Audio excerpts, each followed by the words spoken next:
Hi there, this is Sarah.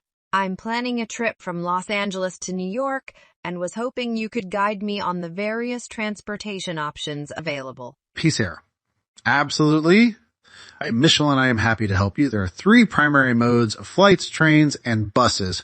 Flights are the quickest, while trains and buses are more budget-friendly, offering different travel experiences. Interesting. What can you tell me about flights?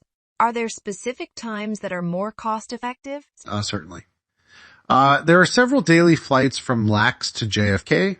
Generally, early morning flights are more economical, but evening flights are often more convenient for travelers with varying schedules. And how about trains? I've heard Amtrak is a good option. Yes, Trek is a popular choice. They have multiple daily services. The early morning and late evening trains are usually less crowded, providing a more relaxed journey. Buses are also on my radar. Are they time efficient? And which companies do you recommend? Buses take a bit longer, but they are budget-friendly.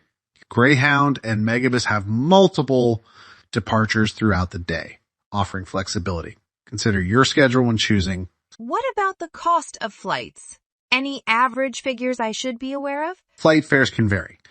On average, you're looking at around $150 to $300 for a one-way ticket.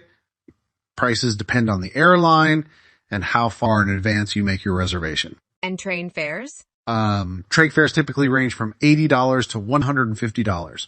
Booking online in advance often results in cost savings, so it's worth planning ahead. Any specific suggestions for budget-friendly buses? Greyhound and Megabus are both economical options, with fares ranging from $40 to $80.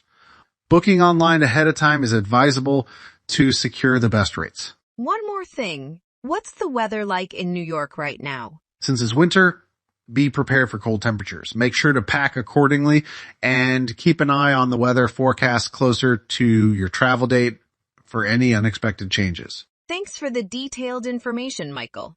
I'll weigh my options and plan accordingly. You're welcome, Sarah. If you have any more questions or need further assistance, feel free to ask. Wishing you safe and pleasant travels.